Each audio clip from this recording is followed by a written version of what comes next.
हाय. मी आनंदी जोगदेव. आज विषय घेऊन आली आहे डिक्लटरिंग द स्पेस. आता तुम्ही म्हणालच की आनंदी, तुझ्या लाईफ ट्रान्सफॉर्मेशनच्यामध्ये ह्या डिक्लटरिंगचा काय विषय आला. तर बिलीव्ह मी, आपला ऑरा असेल, आपले इमोशनल स्टेज असेल, आपली स्टेटस असेल, मेंटल स्टेटस असेल, बरेचदा तो बिचारा असतो, कधी कधी डिस्टर्ब असतो.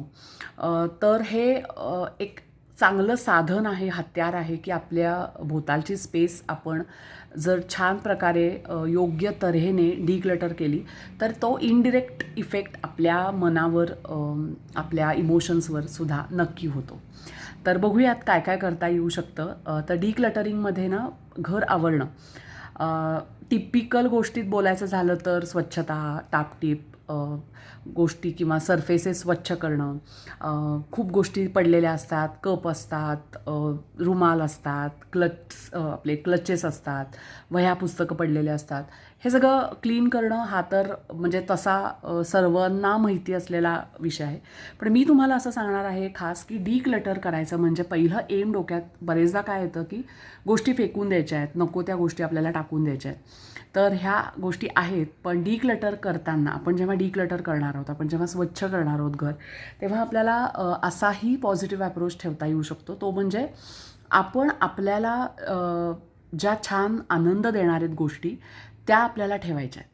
हा ॲप्रोच ठेवून आपल्याला जेव्हा घर स्वच्छ करायचं आहे तेव्हा आपल्याला पूर्ण पॉझिटिव्ह शेड येते, ना की नको आहे त्या गोष्टी टाकून द्यायच्या. ह्याच्यापेक्षा मला ज्या गोष्टी छान वाटत आहेत त्या गोष्टी मी आता ठेवणार आहे. अर्थातच ज्या नको अशा आहेत त्या मी टाकून देणार आहे. तर हा पहिला रूल डोक्यात ठेवा की how you are having the approach towards this decluttering. तर आपल्याला खूप पॉझिटिव्ह ठेवायचं आहे. जेव्हा तुम्हाला लक्षात येईल कुठली पण गोष्ट तुम्ही आवरायला सुरू करता, त्यातला पण असा एक नियम सांगितला जातो, तो म्हणजे तुम्ही कॅटेगरी वाईज आवरायला घेतलं तर ते जास्त सोपं जातं. बरेचदा काय होतं, आपण किचन, बेडरूम, मग लिव्हिंग रूम अशा रूम वाईज आवरायला सुरू करतो. तर त्याच्यापेक्षा असं सजेशन आहे की सगळ्यात पहिल्यांदा टॉप प्रायोरिटी असते कपड्यांची. तर कपडे घ्या पहिल्यांदा, नंतर पुस्तकं घ्या आवरायला, त्याच्यानंतर सर्व प्रकारची कागदपत्रं, मग ती महत्त्वाची असतील, अभ्यासातली असतील, जी काय, ही तिसरी कॅटेगरी झाली. आणि मग ऑफकोर्स मिसलेनियस आणि मग किचन तर एक वेगळा सेपरेट विषय असू शकतो. सो असे बरेच जण सांगतात की जेव्हा तुम्ही कपडे आवरायला घेणार आहात तर सगळ्या तुमच्या घरातले सगळ्या रूम्समधले कपडे म्हणजे कापड ह्या कॅटेगरी घ्यायची आणि मग ते सगळे एका ठिकाणी गोळा करायचं. मग तुमचे किचन नॅपकिन्स असतील, टॉल्स असतील, सतरंजा असतील, म्हणजे लिव्हिंग रूममध्ये काहीतरी वेगळ्या प्रकारचे कापड असेल, सोफ्याचे शीट्स असतील किंवा असं काही पण, आणि ऑफकोर्स आपले कपाटातले दिव्य आपले भरपूर असलेले कपडे असतील, हे सगळे एकत्र करायचे आणि मग ती कॅटेगराईज करायचे की हे मला हवं आहे, हे मला नको आहे.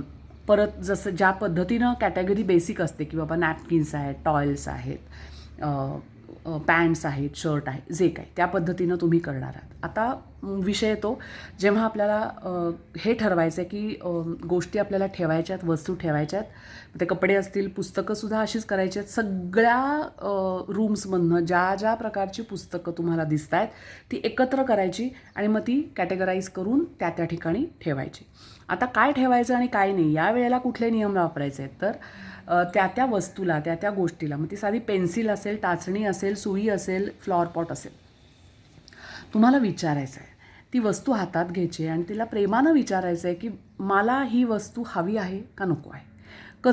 कशावरनं ठरवायचं ती हवी आहे का नको आहे. There are two things. एक आहे त्या गोष्टीचा उपयोग ॲक्च्युअली, आणि दुसरी गोष्ट असते की ती मला कशी वाटते, how I feel with that thing.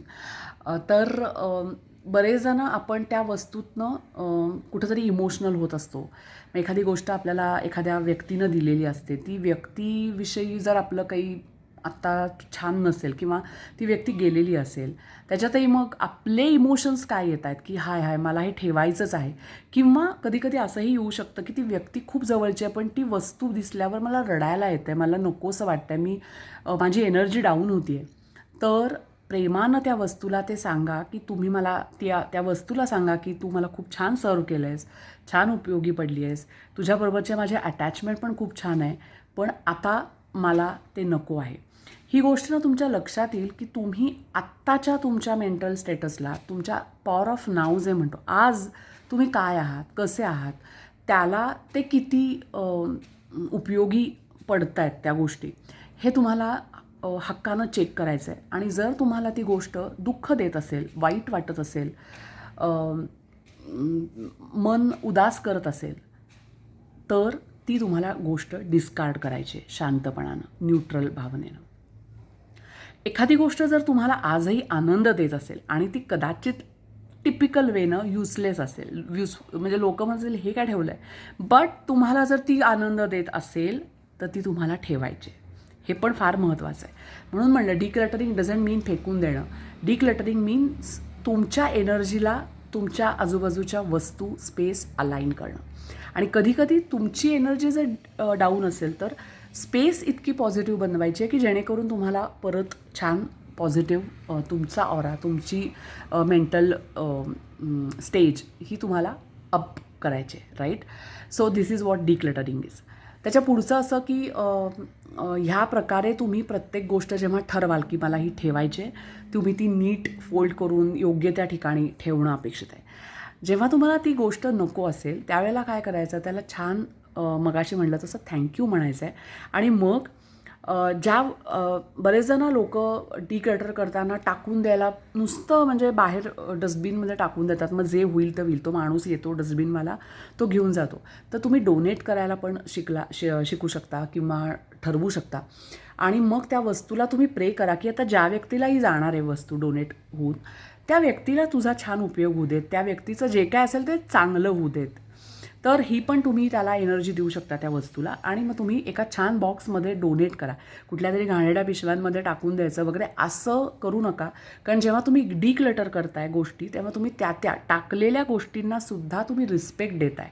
आणि अर्थातच ज्या तुम्ही ठेवणार आहात त्या वस्तूंना तुम्ही रिस्पेक्ट देताय.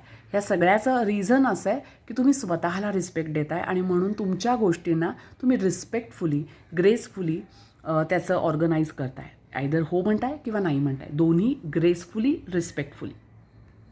त्याच्या पुढची गोष्ट अशी की दररोज कधीकधी ना एस्पेशली बायका असं एकदम फतवा काढतात की मी आता घर आवरणार आणि मग खूप दमतात. तर तसं नाही करायचं आहे. अगदी दररोज तुम्ही ठरवा की मी 7 दिवस माझं घर आवरायला मी घेणार आहे, हे ठरवा. पण त्याच्यानंतर सगळं आयुष्यात एवढंच घर आवरणं असं करायचं नाही 7 दिवस. आपल्याला एक रिदमिक वेनं ती मोमेंट ठरवायची आहे की बाबा सकाळच्या मी अर्धा तास करेन किंवा 15 मिनटंच मला जमणार आहे. छोटासा कॉर्नरपासून सुरू करा, आज एवढंच. आणि ना कोणत्याही स्ट्रेस न करायचं नाही आहे. सगळ्यात पहिली गोष्ट डिक्लटरिंग हे मी पुन्हा एकदा सांगते की आपण हे लोकांसाठी करत नाही. लोकांसाठी माझं घर छान दिसलं पाहिजे ह्याच्यापेक्षा मी परत सांगते की हे माझ्या मेंटल स्टेटससाठी माझं सराउंडिंग मी छान करते. तर कुठलाही स्ट्रेस असता कामा नये. बरेच जणं क्लीन करताना लोक शिव्या म्हणजे की काय कसं ठेवलं आहे ह्यांनी, कसं ठेवलं आहे त्यानं, ह्याला सगळं मलाच करावं लागतं. ह्या ज्या तुमच्या भावना आहेत त्या तुम्हाला डिस्टर्ब करत आहेत, त्या तुमच्या अजून मेंटल स्टेटसला त्रास देत आहेत. आपण जे आहे ते आत्ताच्या टाईम झोनमध्ये, आत्ताच्या मोमेंटला आपण जगतो आहे आणि ते आत्ता कसं पाहिजे, कुठे पाहिजे याचं डिसिजन तुम्ही स्वतः घ्यायचं आहे. प्रेमानं गोष्टी आवरायच्या आहेत. स्ट्रेस कुठलाही ठेवायचा नाही आहे. ते करताना छान पुसून घ्यायचं आहे एखादी गोष्ट, एखादा कॉर्नर.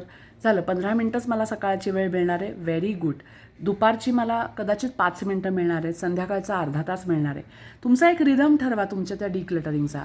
7 दिवस नाही, कधी 10 दिवस लागतील, ओके. आपला पर्पज लोकांसाठी साफ करायचा नाही आहे, आपला पर्पज स्वतःसाठी साफ करायचा आहे. सो हे इंटेन्शन छान फिक्स ठेवा. मगाशी म्हणलं तसं छोट्या गोष्टी, छोटे कॅटेगरीज वाईज, जसं पुस्तकं असतील, कागदपत्र असतील, त्याचे बरेचदा डिसिजन पण घ्यावे लागतात की म्हणजे कागदपत्रांमध्ये पण तुम्हाला काही क्रायटेरिया की बाबा हे प्रशस्तीपत्रक आहेत, हे माझे महत्त्वाचे कागदपत्र आहेत, हे सगळं तुम्ही त्यावेळेस तुमच्या फायलिंग करून मग त्याच्यासाठीची ज्या गोष्टी असतील त्या आणणं, त्यानुसार त्याचे स्टोरेज करणं, हे सगळं इंटरेस्ट घेऊन करा. परत एकदा सांगते, खूप लोड घेऊन करायच्या नाही आहे त्या गोष्टी. आणि असं करत जेव्हा तुम्ही डिक्लटर करत जाताय, किचन असेल, तुमचं बेडरूम असेल, बाथरूम असेल, हे सगळं आरामात शांतपणे स्वतःला आनंद देत डिक्लटर करायचं आहे. शेवटचा एक पॉईंट सांगते जो खूप छान आहे. तो म्हणजे समजा एखादी तुम्हाला मोकळी जागा मिळते, जसं एखादं शेल्फ असेल, एखादं टेबल असेल, तर बरेचदा ना आपण छान डेकोरेटिव्ह आयटम्स त्याच्यावर लगेच पुसतो, स्वच्छ करतो, घरातले जे काही छान शोभेच्या वस्तू आहेत त्या तिथे ठेवायला, आणि मग ते परत काइंड ऑफ आपण क्लटर करतो. तर प्लीज तसं करू नका. एखादी फ्लॅट सरफेस असेल तर एखादी गोष्ट ठेवा मध्ये. दुसरी म्हणजे तुम्हाला 2 छान शोभेच्या वस्तू ठेवायच्या असतील तर त्याच्यामध्ये थोडी स्पेस ठेवा. ती स्पेस ना तुम्हाला पण ब्रीदिंग देईल, एक पॉज देईल, एक शांतपणा देईल. खूप गोष्टी ऑल टुगेदर नुसत्याच टकाटका टकाटका ठेवल्यात, मस्त वाटत आहेत, हे मी सिंगापूरहून आणलं, हे मला कुणीतरी छान गिफ्ट दिलं, म्हणजे मोकळी स्पेस दिसली की भरा, असं प्लीज करू नका. तो पॉज इफेक्ट द्या. त्याच्यातसुद्धा ना एक प्रकारचा रिदम असतो, जसं आपण म्हणतो ना ठेका, की ढिक ढिक. तर जो मधला एक पॉज आहे ना, that is very very very essential. तो पॉज आपल्या लाईफसाठी पण खूप इम्पॉर्टंट असतो. सो त्या पॉजला लक्षात घ्या. 2 गोष्टींमध्ये, 2 वस्तूंमध्ये थोडं अंतर ठेवा. मोकळी जागा आहे म्हणून भराणा करू नका. स्वतःला रिस्पेक्ट द्या, स्वतःच्या इमोशन्सना रिस्पेक्ट द्या, स्वतःच्या वस्तूंना रिस्पेक्ट द्या, ग्रॅटिट्यूड द्या. तुम्हाला ज्या गोष्टी आनंद देत आहेत त्या नक्की ठेवायच्या आहेत, आणि ज्या गोष्टी तुम्हाला बिचारं करतायत किंवा खरंच युजलेस आहेत त्या आरामात टाकून द्यायच्या आहेत. स्ट्रेस फ्री राहा, मस्त राहावा, आणि तुमची स्पेस डिक्लटर करा, मनातली आणि घरातली.